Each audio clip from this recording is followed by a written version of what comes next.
Hi friends, welcome to unique point. जैसा कि आप लोगों में से मैक्सिमम स्टूडेंट्स साइको टेस्ट में फर्स्ट टाइम अपीयर कर रहे होंगे और आप लोगों को इस टेस्ट को लेकर कुछ डाउट्स भी होंगे, ठीक है। लेकिन आरआरबी ने 20 मई को एक नोटिस जारी किया था जिसमें उसने कुछ एफएक्यूज थे, फ्रीक्वेंटली आस्क्ड क्वेश्चंस, उसके आंसर दिए थे, ठीक है। तो आप लोगों को कुछ ना कुछ इन्फॉर्मेशन तो वहां से मिल गई होगी, ठीक है। लेकिन कुछ इन्फॉर्मेशन है जैसे कि नॉर्मल टी स्कोर कैलकुलेशन कैसे होता है, क्या स्कोर हमें लाना होता है साइको टेस्ट के ईच टेस्ट को पास करने के लिए, ठीक है। और इसमें से डिस्क्वालिफिकेशन कैसे हो सकता है, ठीक है। तो इन चीजों को ही मैंने देखते हुए ये मैंने वीडियो अपलोड किया है, ठीक है। और मेरे पास लगातार कुछ कमेंट्स आ रहे थे इस टॉपिक के ऊपर कि सर इस टॉपिक को प्लीज आप इसके ऊपर कोई वीडियो क्रिएट कीजिए, ठीक है। तो मैंने इसलिए वीडियो बनाया कि आप लोगों तक ये सब की सारी जो इन्फॉर्मेशन है आप लोगों तक पहुंच सके, ठीक है। तो स्टार्ट करते हैं। देखिए ये कुछ पॉइंट्स हैं जिसे मैं डिस्कस करूंगा, ठीक है। और जो नॉर्मलाइज्ड टी स्कोर का कैलकुलेशन है वो मैंने नेक्स्ट स्लाइड में करा है, ओके। तो हम कुछ पॉइंट्स हैं, ये पॉइंट नंबर 1 क्या है, the criterion to qualify in aptitude test, ठीक है। इसमें एप्टीट्यूड टेस्ट में क्वालिफाई होने का क्या क्राइटेरिया है, ठीक है। देखिए मैंने इसमें यहाँ हिंदी में मेंशन नहीं करा है, ओके। मैं हिंदी में इसलिए बता रहा हूँ आप लोगों को कि किसी को स्टूडेंट्स को अगर इंग्लिश में दिक्कत है, ठीक है, तो वो हिंदी में मैं कन्वर्सेशन कर रहा हूँ उससे पता लग जाए, ओके। अगर आप लोगों को फिर भी कोई डाउट रह जाता है, कोई टर्म्स है जो मैंने इंग्लिश में लिखी है यहाँ पर, ठीक है, और मैं इंग्लिश में बोल रहा हूँ वो टर्म्स को, तो मैंने इसका जो डिस्क्रिप्शन है मैंने उसमें पीडीएफ का लिंक प्रोवाइड कर दिया है। उसमें हिंदी मीडियम भी है, इंग्लिश भी है, दोनों है। तो अगर आपको समझ ना आया कुछ इसमें से तो आप उसमें से जाके भी देख सकते हैं, ठीक है। तो पहला पॉइंट क्या है, criterion to qualify in aptitude test, ठीक है। In order to qualify in aptitude test the candidate are required to obtain T score should be greater than 42, ठीक है। ये टी स्कोर क्या होता है, इसका कैलकुलेशन कैसे करते हैं वही मैं आपको नेक्स्ट स्लाइड में बताऊंगा, ठीक है। लेकिन इसको पास करने के लिए आपको हर एक टेस्ट में जो आपको मिलता है 5 टेस्ट हैं और मैंने 5 की वीडियो अपलोड कर दी है, डिस्क्रिप्शन में आपको लिंक मिल जाएगा, ठीक है। उन 5 टेस्ट में क्या है, आपको इंडिविजुअली पास होना होगा और उसके स्कोर जो होगा आपको 42 लेके आना है कम से कम, ठीक है। और किस बेसिस पे टी स्कोर कैलकुलेट करते हैं वही ये फॉर्मूला है, देखिए, ठीक है। 50 + tan x - mean upon SD क्या स्टैंडर्ड डेविएशन है, where x is the candidate score in the test, okay. ये भी इस फॉर्मूले को ही मैंने यूज करा है, पीछे मैंने पूरा डिटेल्स में बताया है, आपको नेक्स्ट स्लाइड में बताऊंगा, ठीक है। Point number 3 is cut off criteria for determining suitability of candidates is same all over the country, ठीक है। जैसा कि आपको बता दूं क्या है कि जो ये साइको टेस्ट जो कंडक्ट करता है वो आरडीएसओ डिपार्टमेंट है रेलवे का, वो करता है, ओके। तो आरडीएसओ सबके लिए सिमिलर है, ठीक है, कॉमन है। तो जो इसका जो कट ऑफ होता है, ओके, जो इसका क्वालिफाइंग मार्क्स होता है वो पूरे रीजन, पूरे ऑल ओवर इंडिया के लिए सेम होता है, ओके। ऑल आरआरबीज के लिए सेम होता है and there is no variation at all, ठीक है। तो ये सबके लिए आरडीएसओ कंडक्ट करता है, पर्टिकुलर आरआरबी कंडक्ट नहीं करते हैं, ठीक है। लेकिन जो इसका चेकिंग होता है वो पर्टिकुलर आरआरबीज में होता है, ठीक है। तो इसका जो कट ऑफ होता है वो सारे आरआरबीज के लिए कॉमन होता है, okay. Is there any negative marking in aptitude testing, ठीक है। No, aptitude testing is made for assessment of required cognitive attribute in a candidate and there is no negative marking in aptitude testing, ठीक है। देखिए यहाँ पर एक positive point है, ठीक है। क्या है कि आपका जो एप्टीट्यूड टेस्ट होता है, साइको टेस्ट है, इसके अंदर आपकी नेगेटिव मार्किंग नहीं होती, ओके। तो आप लोगों को maximum to maximum question attempt करने का कोशिश करनी है, ठीक है। ये आप मैक्सिमम से मैक्सिमम क्वेश्चन अटेम्प्ट करें, ठीक है, क्योंकि इसमें नेगेटिव मार्किंग नहीं है, okay. Point number 5 how the marks obtained by a candidate in RRB examination and aptitude testing are calculated for selection of a candidate, ठीक है। The score of a candidate in RRB examination and thereafter in aptitude test as a part thereof are apportioned in the ratio of 70-30 for preparation of the final merit list, okay. देखिए यहाँ पर ये कहता है कि किस तरह से जो कैंडिडेट्स के आरआरबी एग्जामिनेशन जो मेंस होगा उसमें मार्क्स ऑब्टेन हुए हैं, ठीक है, और एप्टीट्यूड टेस्ट जो होगा उसमें मार्क्स आएंगे, तो सिलेक्शन के लिए किस तरह से उसको मेरिट बनाई जाएगी, ठीक है। तो यहाँ पर जो स्कोर आएगा आरआरबी जो मेंस एग्जाम्स में और एप्टीट्यूड टेस्ट में, ठीक है, जो उसका जो प्रोपोर्शन होगा टोटल मेरिट में वो 70-30 होगा। 70 तो होगा आपका आरआरबी मेंस का स्कोर, 30 होगा आपका एप्टीट्यूड टेस्ट का जो स्कोर आएगा, ठीक है।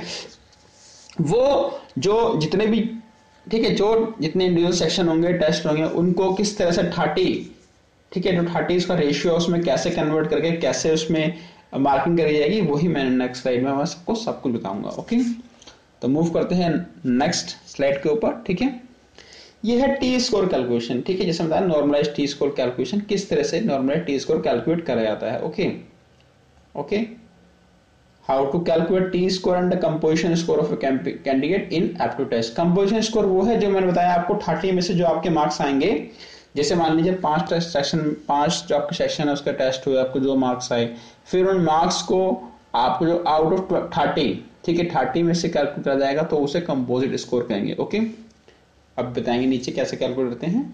The cut off for test are fixed on the basis of normalized T score. The mean of normalized T score is 50 and is SD.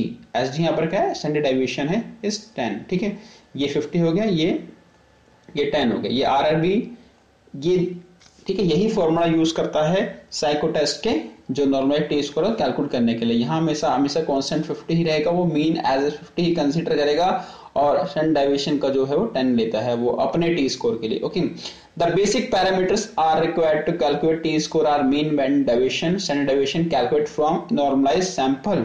Okay, and the range of T score is 20 to 80। ठीक है, the formula is okay. तो देखिए ये यहाँ पर जब भी calculation होगा, ठीक है, ये स्टैंडर्ड एक साइंटिफिक कैलकुलेशन है, ये ऑलरेडी वेरीफाइड है। ठीक है, फॉर्मूला, तो ये 50 + 10 x minus mean upon S D. यहाँ पर x क्या, जितना भी आपका स्कोर आता है, स्कोर मीनिंग यहाँ पर क्या होगा कि आपने पर्टिकुलर टेस्ट के लिए, ये हर एक टेस्ट में अलग अलग लगेगा। ठीक है, हर एक टेस्ट का अलग अलग होगा। ओके, तो आपने इस सेक्शन में, इस टेस्ट में कितने क्वेश्चंस राइट करे तो वही आपका स्कोर होगा, क्योंकि नेगेटिव मार्किंग तो है नहीं।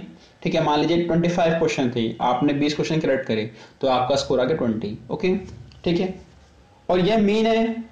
ठीक है, यहाँ पर मीन जो होगा आपका नॉर्मलाइज सैंपल होगा, एक सैंपल को उठाया जाएगा। मान लीजिए सैंपल का मीनिंग यहाँ पर क्या, कुछ कैंडिडेट्स को स्कोर को उठाया जाएगा, ठीक है, वो एज ए सैंपल, और उसके बेसिस पे ही उसका मीन निकाला जाएगा। मीन क्या होगा, एवरेज, कि स्टूडेंट्स का एवरेज कितना नंबर आ रहा है। ठीक है, और यहाँ पे एसटी क्या है, स्टैंडर्ड डेविएशन है।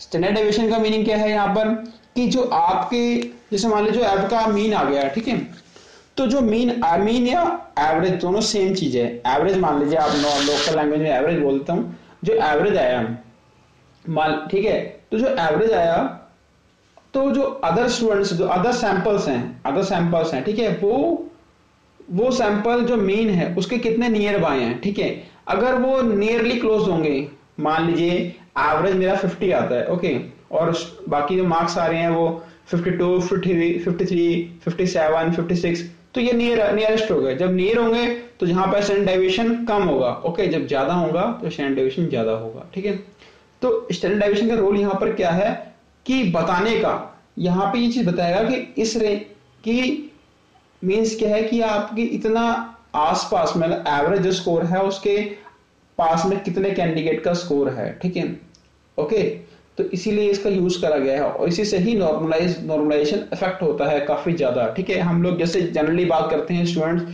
बस बात करें एवरेज का, ओके, जस्ट नॉट एवरेज से ही नहीं कह सकते हम लोग, मान लीजिए। ठीक है, तो इसलिए यहाँ पर डेविएशन एक इंपॉर्टेंट रोल प्ले करेगा, जो मैं भी आपको नीचे एग्जाम्पल है उसके थ्रू मैं एक्सप्लेन करूंगा। ओके, ठीक है, मान लीजिए एक डमी टेस्ट सब्जेक्ट है, मान लीजिए, ठीक है, सेक्शन 1 टेस्ट मान लीजिए, इसमें एक स्टूडेंट का 20 स्कोर किया, ठीक है, और जो नॉर्मलाइज सैंपल आया वो 14 आया। सैंपल का मीनिंग क्या है कि मीन है, मीन जो आया 14 आया। मान लीजिए कि 10 कैंडिडेट ने परफॉर्म किया, ठीक है, ओके, उनका कुछ भी मार्क्स आया और उनका जो एवरेज आया वो 14 आया। ठीक है, ओके, लेकिन किसी का हो सकता 0 भी आया हो, मे बी। ठीक है, तो अगर 0 आ गया तो वहां पर 0 आ गया और मीन कितना है 14, तो जो गैप क्या ज्यादा हो गया ना, तो यहाँ पर स्टैंडर्ड डेविएशन ज्यादा हो जाएगा।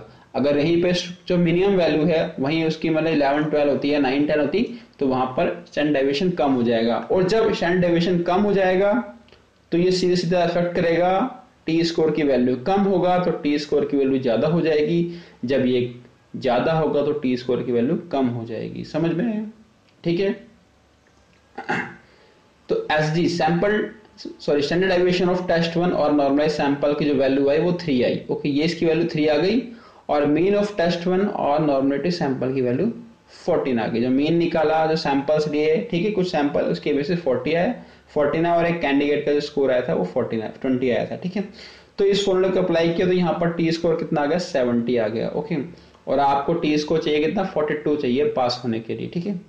तो ये भी वैरी कर सकता है, ये फिक्स नहीं है। देखिए मैंने 42 बताया, 42 वहां पे मेंशन था इसलिए मैंने आपको 42 कहा, लेकिन वैरी तो कर सकता है। लेकिन एक कहते हैं ना कि मेमोरी टेस्ट है, एक साइको टेस्ट, तो यहाँ पर उन्होंने एक मिनिमम क्राइटेरिया रखा है कि 42 कम से कम आना ही चाहिए, ठीक है।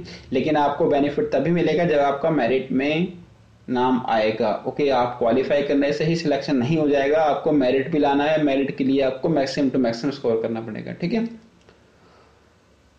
ठीक है, कैलकुलेशन ऑफ कंपोजिट स्कोर। देखिए अब टी स्कोर आ गया 70, अब कंपोजिट स्कोर कैसे कैलकुलेट करेंगे। मान लीजिए जैसे कि आपको पता है कि एप्टीट्यूड टेस्ट होगा, ठीक है, उसका वेटेज 30 है, ओके। और आपने 5 टेस्ट दिए, ये तो मैंने एक टेस्ट की बात करी है, आपने 5 टेस्ट दिए तो आपके हो गए मान लीजिए 300 हो गए, ठीक है। मान लीजिए किसी में 70 70 70, 4 में आपके 70 आ गए, और 4 में ना मानो आप मान लो 6 के 6 में आपके 5 के 5 में आपके 66 नंबर आ गए, तो आपके 300 नंबर हो गए, ठीक है, 300 पॉइंट हो गए यहाँ पे, ओके। तो ये 300 हो गए। और मैंने भी आपको बताया जो टी स्कोर होगा वो मैक्सिमम 20 to 80 वैरी करेगा, मिनिमम 20 मैक्सिमम 80, ठीक है। 80 से ऊपर नहीं होगा, तो मैक्सिमम वैल्यू यहाँ पर क्या हो जाएगी, 80 into 5, क्योंकि 5 टेस्ट हैं और मैक्सिमम वैल्यू आएगी मिलेगी वो 80 मिलेगी टी स्कोर में। 80 से ऊपर किसी को स्कोर नहीं मिलेगा, ओके। जो उनका रेंज है वो 20 to 80 है। तो कितने आ गए पॉइंट्स, 400 आ गए। 400 में से 300 आए तो ऑब्वियसली बात 75% मार्क्स आए।